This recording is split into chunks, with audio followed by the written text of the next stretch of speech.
get some energy in the room. Woo.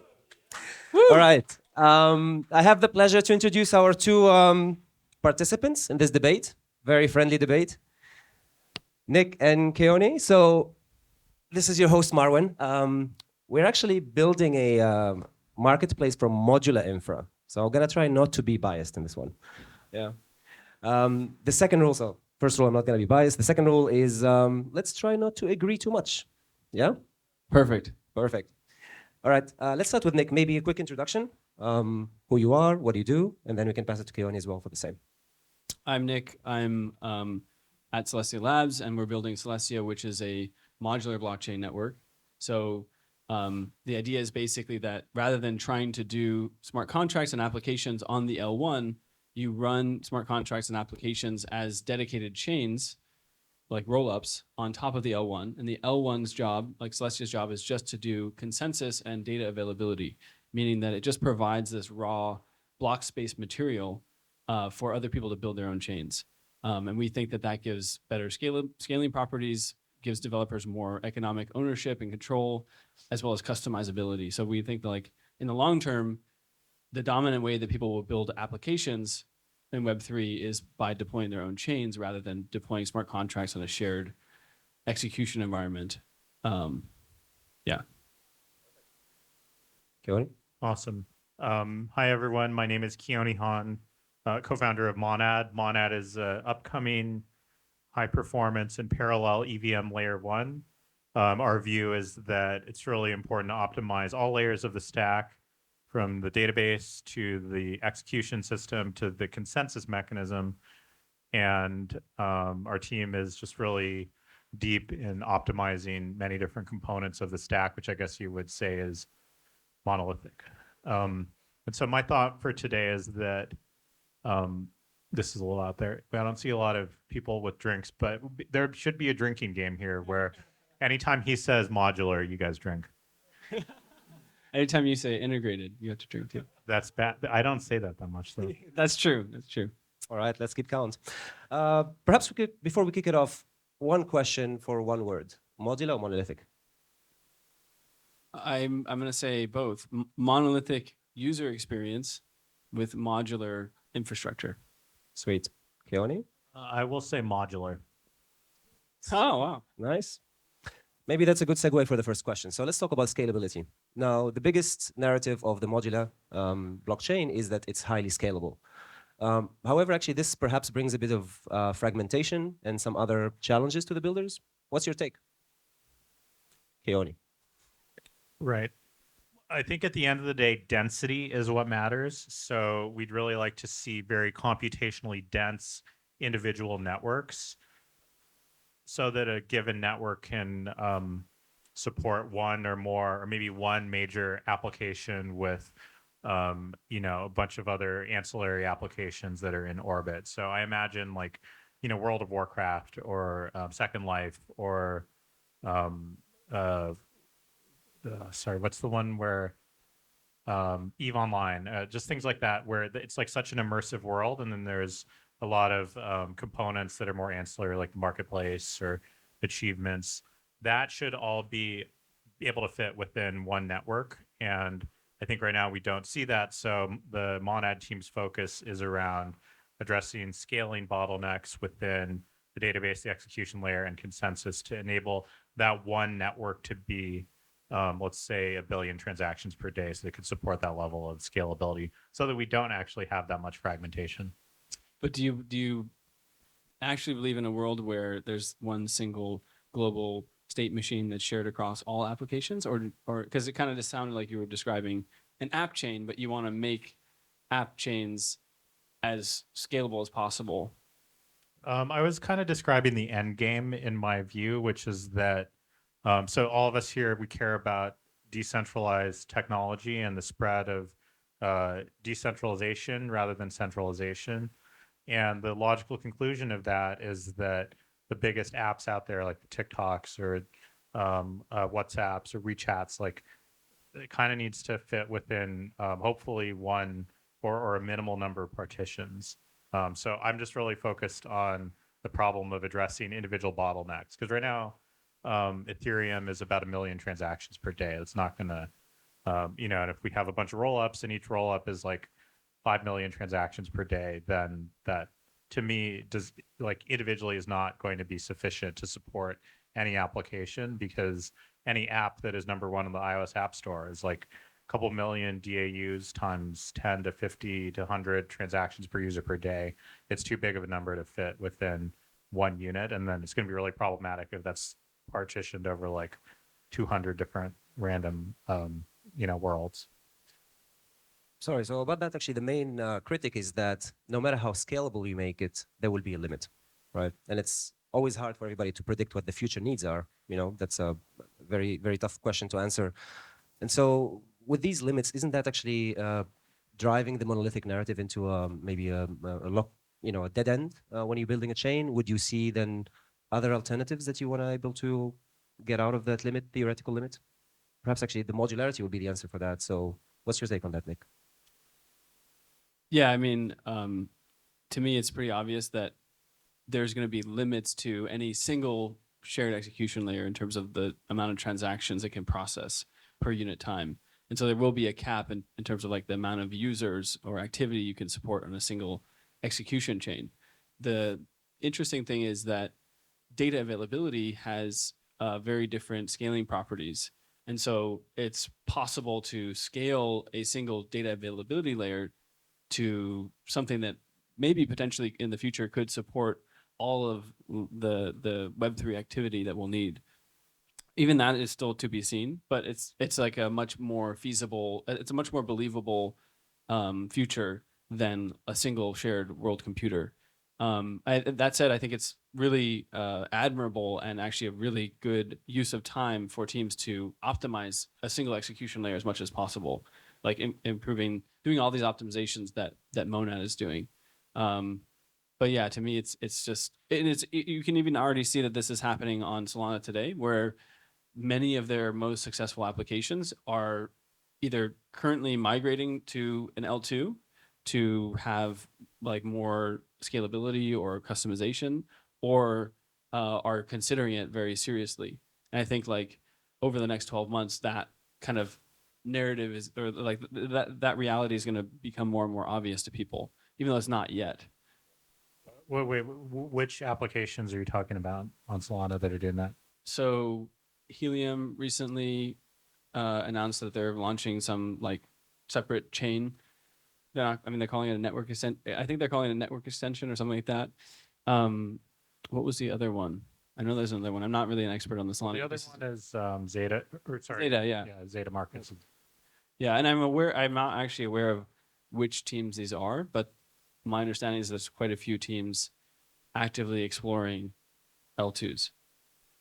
So one actually thing that you mentioned, which I thought was interesting, is you're kind of hinting at the idea that a single data availability layer, i.e. Celestia, could have infinite capacity. Like Not infinite. but not infinite. Okay. So like what would be the sort of logical endgame limit? It's a really good question. The first, so like, depends on a lot of different things. One is like how much, basically data availability is bandwidth constrained. So it all comes down to how much bandwidth, what are the bandwidth requirements for the block producing nodes, essentially. And so if you do like 1 gigabit of bandwidth, you can have a certain amount of throughput, and then you can have 10 gigabits, and you can, in theory, 10x your throughput, but like also things don't really work that way. And there's a lot of like other bottlenecks along the way that need to be solved.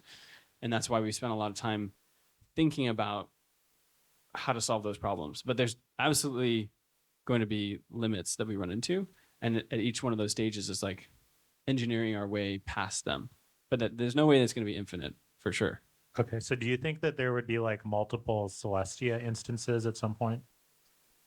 I think that it really depends on how much block space demand we have and how much you can fit on a single data availability layer. So it's hard to answer that. But also one of the things that like we believe in the modular world is that there is no one size fits all, and like every data availability layer is going to have different trade-offs. And so like we are optimizing the RDA layer for specific properties that we think are going to be useful, but there are going to be other DA layers that optimize and provide different features. And so like, even if you could in theory fit everything on one single DA layer, you might not want to, because there will be alternatives that might suit other applications better. So what would you say are the properties that Celestia is optimizing for? So there are a lot that we can get into. The first is like usability. So you want to actually design the system in a way that makes it easy for people to build a roll up on top of it. So for example, some of the features that Celestia had, like a good way to understand this is like you could use almost any L1 as a DA layer. Like you can use Solana as a DA layer. You can use Ethereum even pre 444 as a DA layer, but it's all like they weren't designed for it. So it's kind of like these hacky workaround things like call data and things like that. Whereas like Celestia was explicitly designed for that. So we have things like namespace Merkle trees that allow you to find the specific data for your rollup really easily and like prove things about that. Or we have a specific like blob size that's, I think it's like either 256 bytes or 512 or something like that, versus like Ethereum, I think it's like 300.375 megabytes. So like the blobs, like the minimum amount of data that you can post, 0.125, I think, something like that, yeah, is like different. So that also impact, like if you're a long tail roll up where your batches are not, you want to do faster, smaller batches, you would rather build on Celestia than Ethereum. So that's like the usability is one aspect of it. There's trust minimization, so having the ability for users to verify the block space very easily with light nodes. There's just like the bare throughput, like what's the total amount of DA you can support. Consensus, like finality time, trying to make that as fast as possible. Those are some of the things we. So would you say like the data availability sampling is like one of the big aspects of the unique DA layer that Celestia is off? Yeah, I think that in the future, like if you don't have data availability sampling, then like you're basically you're constraining the actual throughput of your chain, because you wouldn't want to have. So like Celestia actually believes in the monolithic vision, or at least like Solana's vision of like it's okay to have very high resourced full nodes, because as long as you have the ability for end users to verify what those like full nodes, those consensus participating nodes are doing, then it doesn't matter, because that limits the kinds of ways that they can abuse the system. So like light nodes are really important actually for enabling scale and while maintaining decentralization. So yeah, I would definitely agree. But it's not, and there are challenges to making sampling work well, but I think that ultimately it might be, I don't know, it might be harder to actually just, once you have sampling built and reconstruction, well, yeah, anyway, scaling block size is like currently our main. Is sampling working right now? It is, yeah. So what we don't have though, part of sampling to make it robust is this thing called block reconstruction. So you want to be like the part of the trust assumption is that you have enough light nodes in the network sampling to be able to reconstruct the original block data if data was withheld. And that aspect of the protocol, it works, but is not extremely well. So we're improving that currently. So just to wrap up the scalability topic, if Celestia does not meet certain scalability requirements, you can also spin up another DA, perhaps, right? What happens if Monad hits that limit? Like, what can I do? You could spin up another Monad instance. Yeah. So my belief at the end game, which I usually try not to talk about, because then that would be like talking out of turn, and we don't know what the future 5 years will look like. But it's really about computational density. So it is one Monad node, which is a fully interconnected set of nodes that are fully globally distributed, like none of this nonsense of putting all the nodes like in Europe next to each other that we see. It's a fully globally distributed node network with hundreds of nodes participating in consensus with full replication across those nodes. Obviously, there's still a limit to how much that one network can scale, that one fundamental unit of blockchain can scale. But the goal is for that to be very computationally dense, much more so than what we have right now. And so our expectation with Monad mainnet is that's 1 billion gas per second, aka 1 billion transactions per day. But it's not infinite. So then at that point, there will most likely be multiple monad instances that are more specialized in terms of their nature, which is then why Nick said app chains. And it's like at some point that'll be necessary, because if you do have an app that has hundreds of millions of DAUs, like it should have its own dedicated infrastructure and fully connected nodes. Got it. Now, as we push this scalability topic, there is probably some compromises on other areas. So how do we do, for example, on things like security? Would a monolithic approach or modular approach be sacrificing security to reach the limits that they want to achieve? What's your take in terms of like comparison, perhaps? Like, I think it's actually, well, they're completely independent of each other in the sense of like what matters is the sort of trust assumptions, right? Historically, like the modular approach to scaling uses these technologies like data availability sampling and execution proofs, whether it's fraud proofs or ZK proofs. And to me, that's the core of like, as long as you can have a monolithic chain that uses both of those technologies, and then it has the same security properties for the most part. I will say actually that for right now, a lot of the modular ecosystem, like a lot of rollups, have pretty poor security because they're run by a centralized sequencer, and at least if there are L2s where they have a lot of funds that are bridged in from Ethereum or some other chain, the bridge contract is a very vulnerable thing. So ultimately, right now, the security of these L2s is actually like much worse than you would get from like running it on an L1. But that's temporary. yeah. Hopefully. So you got it locked down, Keone, with the monolithic approach that security is much stronger. There is less, essentially, points of failure or weak points in the chain. Well, I think for L1, the security is basically, super majority stake weight, agreeing, like the danger, I guess, is like the super majority of the stake weight agrees on a faulty state transition and decides to screw over somebody. But it all ultimately comes down to the social layer. Like the thing I just described 10 seconds ago is literally what happened with the, post the DAO hack, where the supermajority, you could say like got together and agreed to fork out an actor that actually had accumulated a significant amount of native token. And it's just that everyone agreed to that because common sense prevailed and said like, yeah, this is obviously a hacker. So I think that the fundamental difference between L1 and L2 security is that for L1s, it's about the supermajority stake weight agreeing to something, but then underlying that is social consensus. And then for L2s, the security is like the optimistic proof mechanism or the zero knowledge proof mechanism on that smart contract that hopefully is implemented. Like, there are a lot of rollups that actually probably like 49 out of 50 of the top rollups don't actually have active fault proofs right now. So optimistic rollups. So that's crazy, right? Because 49 out of 50 you're using the OP stack. And my point is that like the security right now, as Nick said, is really, even assuming the fault proofs are in place, then the security of the bridge contract, and then the social consensus around the multi-sig acting in the best interests of common sense.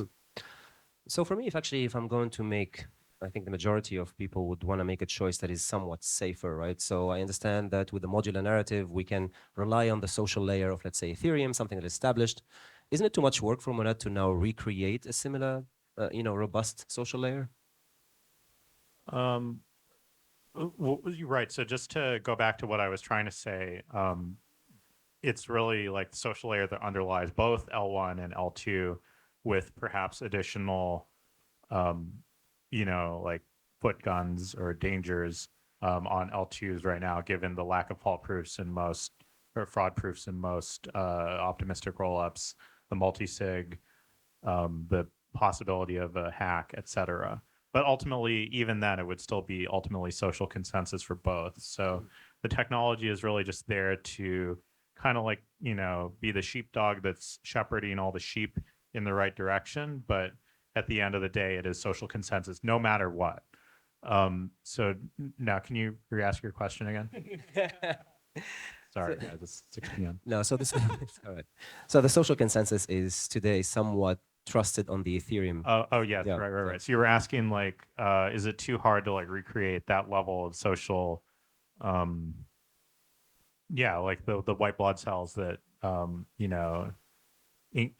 protect the organism against bad actors? Yeah, I think it's substantial, and that's why it's no small feat to launch a successful layer one. I would say that it requires like a lot of buy-in from a lot of different actors. It requires the community to form and build trust and build reputation. And if I could put in a plug for the Monad community, it's that's like the very early stages of what we see with Ethereum or other successful layer ones. Celestia as well, you managed to build quite a nice community as well. So while the Monad community could be the heart of that consensus, social consensus, how does the social consensus play a role in the modular narrative? So is the Celestia community an extension to the Ethereum community? Is it a different thing? How would you compare it, for example, to what an L1 is trying to achieve? Yeah, so I really like the metaphor that Keone used of the white blood cells that are kind of like the immune response to anyone trying to attack or abuse the chain in some way. And to us, like increasing the number of white blood cells is the way to increase security and decentralization of the chain. And so that's and the way that you become a white blood cell is by running a verifying node, because if you can detect when something goes wrong, then you will automatically ignore that chain, that fork of the chain. And so it's as if that attack never happened, versus if that attack happens and then someone else tells you by word of mouth, like, oh, this attack happened and now we need to like go through some kind of like social consensus thing. First, you need to then verify that that information is actually correct. And you go down this really like bad path, which is still, it's possible to recover from, but it's also like you'd prefer to avoid that in the first place. And so that's why enabling anyone to run a light node is so important, because that is to us the white blood cell count. And so in order to have that, you need to have support for things like data availability sampling or these execution proofs to make it possible for anyone to verify. That's actually a super interesting point that I think. So this may be an argument that's never been made in the history of all monolithic versus modular debates. You heard it here first. Yeah. So basically, it's that, as you said, like there's a desire to have many full nodes that are verifying all the transactions. And I would actually argue that, the monolithic approach, in order to like participate in the network, like if you were a small business owner that was trying to receive payments on the Ethereum or Monad network or whatever, you want to be able to verify those transactions yourself. So you run a full node.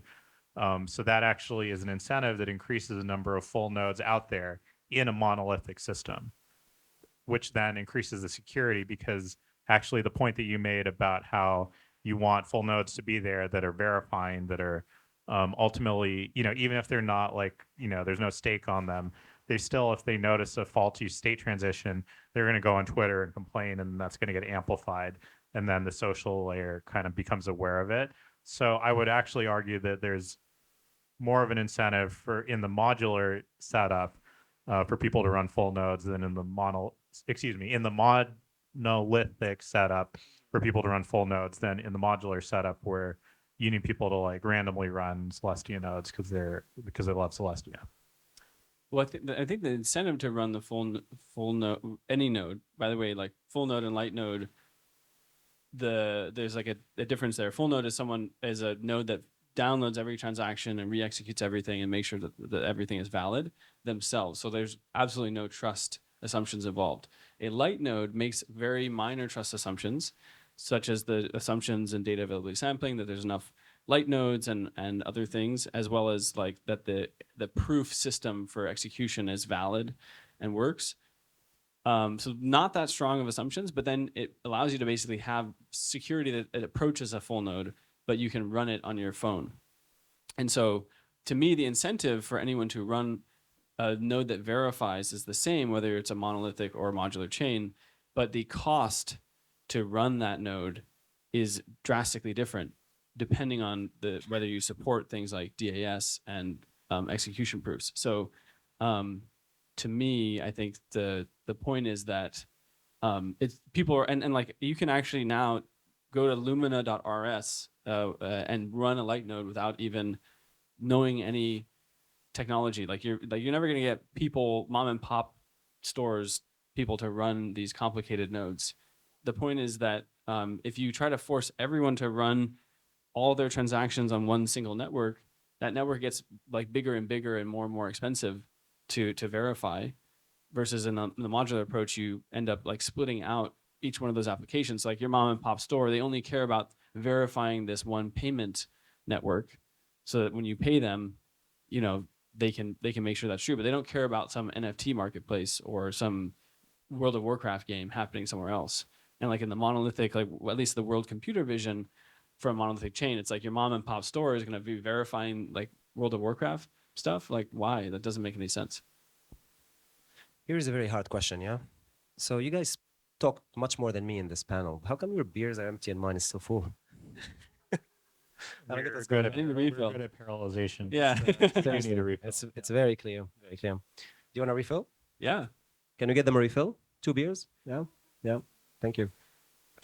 Actually wanted to maybe take examples from recent history. So we saw Solana is, no debate, is one of the good examples of monolithic chains. However, the running, criticism is how unstable it is. And when you need it, it doesn't show up. And so is that actually a thing that today we feel comfortable that we've solved? Or is this going to be a risk with Monad as well? What's the difference, let's say, between what we're building today versus what has been shipped in the Solana case? I think you're over-indexing on Solana's problems. I don't think those are. I don't think those are like generalized. Like Celestia could also have a liveness issue or something. Like I think it's independent of modular versus monolithic. But Yeah, I think it has to do with DevOps practices and getting the testnet to be a full replica of mainnet and how you roll out changes to the testnet prior to mainnet while replicating the full transaction load. Yeah, I think Solana has gotten better about their deployment practices as well. So there are fewer issues than there were before. But yeah, I think the other issue is just that there's inherently an incentive in cases to spam right now. For example, if there's a valuable liquidation opportunity that's worth $100 and every transaction is a cent and it's totally random, like which transaction gets chosen, then roughly 10,000 transactions get submitted to be the the lottery ticket one that wins that. And so it just requires economic mechanisms to discourage spam. And you could argue that local fee markets on Solana have addressed some of that issues, although there's still a lot of weird, like idiosyncratic behavior in the Solana scheduler that still incentivizes spam that they're addressing. So yeah, I mean, I think at the end of the day, these are performance systems that are intended to have high capacity and that is intended to have low cost. So then there's maybe like it's cheap to spam. So that would be generally why I'd be worried, why I am worried, why I don't sleep at night. I actually think that in at least for now, modular is worse in some ways than monolithic in this regard of like liveness and things like that, like reliability. Because did we do the switch or? Well, I mean, and I think what was it, an Arbitrum chain or OP chain had this like massive reorg, and then they've had like Arbitrum. Yeah, downtimes. Oh, that was degen chain, right? Yeah, degen chain. I don't actually remember exactly what happened, but yeah, like the rollups by virtue of also having just a single sequencer, many of them now, again, this is not how I think it will look in the future, but like a single sequencer is obviously less robust than a network of like 100 or 1,000 validators or something, where even if like however many validators go down, you can still continue to produce blocks. But if that one operator, rollup operator goes down, the whole chain is halted. Now, the cool thing about modular, though, is you can have like fallback mechanisms. So, for example, on Ethereum, there's ways to like have an inbox on the L1 where you can, even if you're being censored or the sequencer goes down, you can still get transactions through. But for now, it's worse. Got it. And we saw actually, speaking about, for example, Solana, but also like the Ton network, they're pitching this idea of network extension, which is, Which it's is bullshit. it sounds like it's a rollup. It sounds like a modular on top of Monolithic. Is there a future where Monad also could see rollups on top of it, or you can call it extensions if you want? Absolutely. At the end of the day, Monad is fully Ethereum compatible, so one could build a rollup on Monad the same as they could on Ethereum. Will you guys have blob space? We will, yeah. No way. Wow. Okay. So Monad is modular at Yeah. the start. Yeah, monadular. Wait, can we like explore that more? This is news to me. Like how will this like blob space DA portion of Monad work? Will it just be 4 or? Correct, yeah. Just to preserve compatibility. Wow. Okay, That's interesting. crazy. Have you like talked about that publicly before? I think I have, yeah. Okay, cool. All right. So Monad is modular. Are you guys scaling the blob space? Like, will you be more aggressive than? It's not a focus right now. It's more to preserve compatibility, but yeah, perhaps in the future. Wow, cool. I don't know about you, but I feel this panel is useless now. Let's talk about something else. So we were talking at the beginning of this about switching, where we would just argue the other side. Yeah, so I guess we got there. Let's talk about the developer and building experience, right? So if you give people a choice in a modular world, right? So you have choice, you can compose and match. The rationale of choice could be very different. And what we see today, in all honesty, in the blockchain is that people choose maybe on alignment, they choose on grants, they choose on brand. Whereas, for example, in the monolithic space, you could have like a clear standard, it's optimized, everybody can use that. So wouldn't actually the modular narrative push projects to follow their own economic interests and, instead of the best architecture, giving too much power to the people? I can answer. Or you don't know if you want to say something first.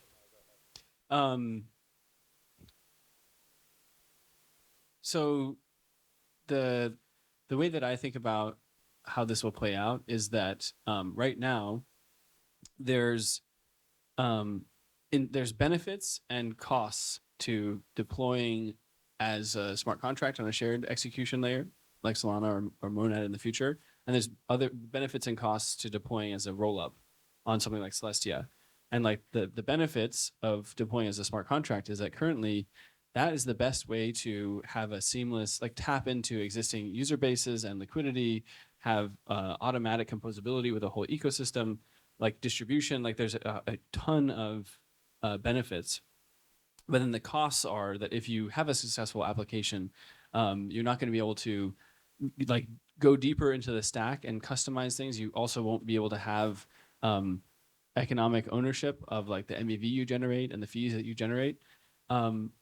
And on the other side, on the modular side, the benefits are that you have customization, you can own the economics, but the costs are pretty high, which is that you are your own chain, and bridging and interoperability is pretty abysmal for a lot of things. And so if you now taking that a step further, depending on the kind of application you are building, you may or may not, like those benefits and costs might like add up differently for you. So like, for example, I think that what's it called, Polymarket would actually be a really great chain to run their own rollup, because all they need is USDC, which is actually pretty easy to now integrate with and onboard. And they don't actually need interoperability. They have UMA as an oracle, but it'd be easy to have their own oracle. And so like it makes a ton of sense for them to deploy their own chain. But if you were trying to do some kind of like DeFi app or something, I feel like that's a little bit harder because you probably really want to interoperate with everything else. We're at the Abstract Summit, so I'm going to say that my view is that in a few years' time and over time, the cost of like fragmentation and how crappy asynchronous like cross-chain composability is going to get better and better and better to the point where it approaches smart contract style, like shared execution, interoperability, and user experience.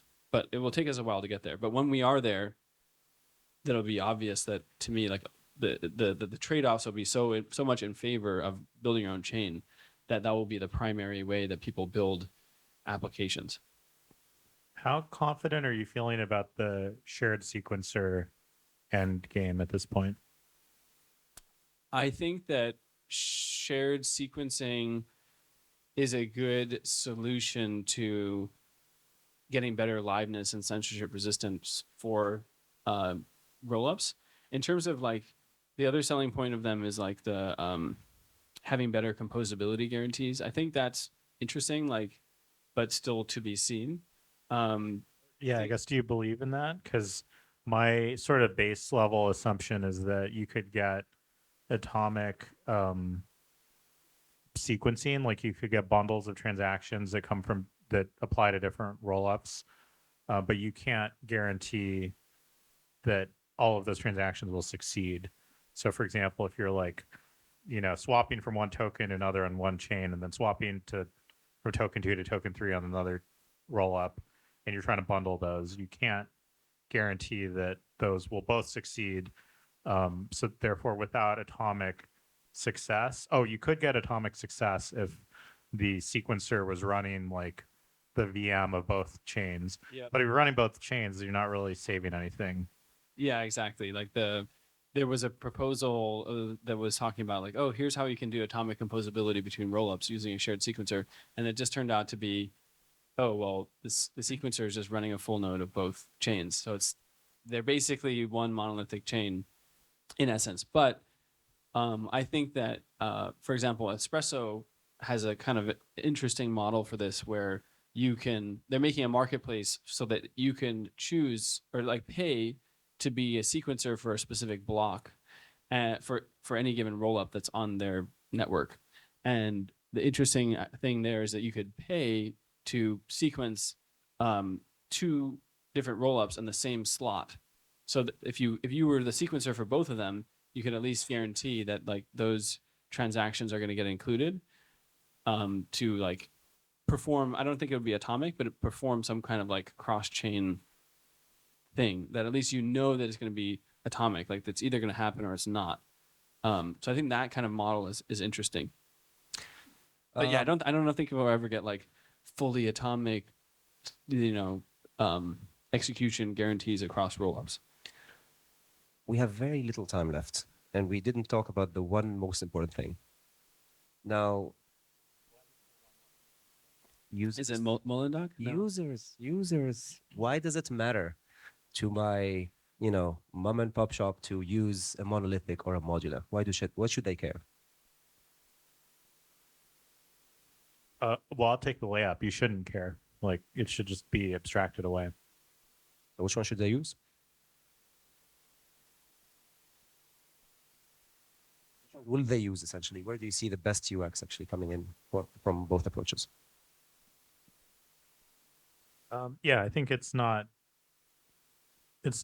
actually less a question of the so the issue is basically that decentralization is a completely orthogonal consideration to usability. And most users, unfortunately, probably will not be very aware of the decentralization of the environment that they're in. So, we were talking earlier about the fact that, all these layer 2s are not very decentralized right now, at least from certain perspectives, like censorship resistance and so on, block production being done by a single sequencer. So yeah, I think it's just at the end of the day about the applications where they exist, where the best development, which I guess then upstream of that is where the best DevX is.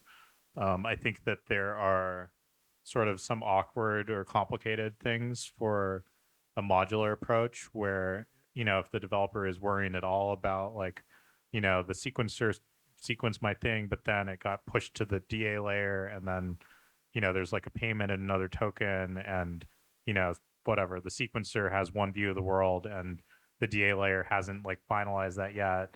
And then it's a complicated story. So I could see the argument for, and obviously I'm biased, but like could see the argument for monolithic, where it's just like, okay, we have single slot finality every second, the block gets finalized, we know the state of that transaction, we know the state of the world, and let's keep going. It's easier to build, then builders will build more, and users will get things that are interesting. That's the steel man. Yeah. I mean, I think that like the way that the world that we have been living in is not how it will always be, but in the world as it has been and kind of still is to some degree now, monolithic UX is typically better in the sense of like, once I've onboarded to, let's say, Solana or Monad, I've downloaded the wallet, I have like tokens to pay for fees, and now using different apps on that chain is as easy as just like opening the page or what have you. But I think that in the future, or even it's already kind of like happening in front of our eyes, but like there are embedded wallets. So like when I go to a new application or chain, like I don't have to download a wallet or seed phrase or anything. It's just like I, log in with the same credentials I would like a Web2 app, or, there's ways of structuring the app in a way that I don't even need a gas token to pay for things. So I think in the future, that's like part of the whole chain abstraction idea, is that like users won't know whether they're using a monolithic or a modular chain, because the experience will be virtually the same thing. We have a ways to go. Got it. Last question in one word. Other than this panel, what was the best thing you did in Singapore?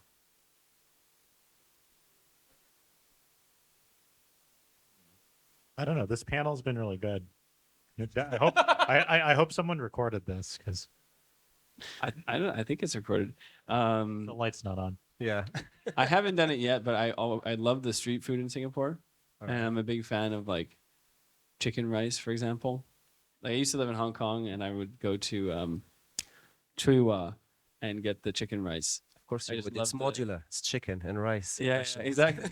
And the sauce too, the Yeah. spicy vinegar sauce is really the best. I like the chewy like skin.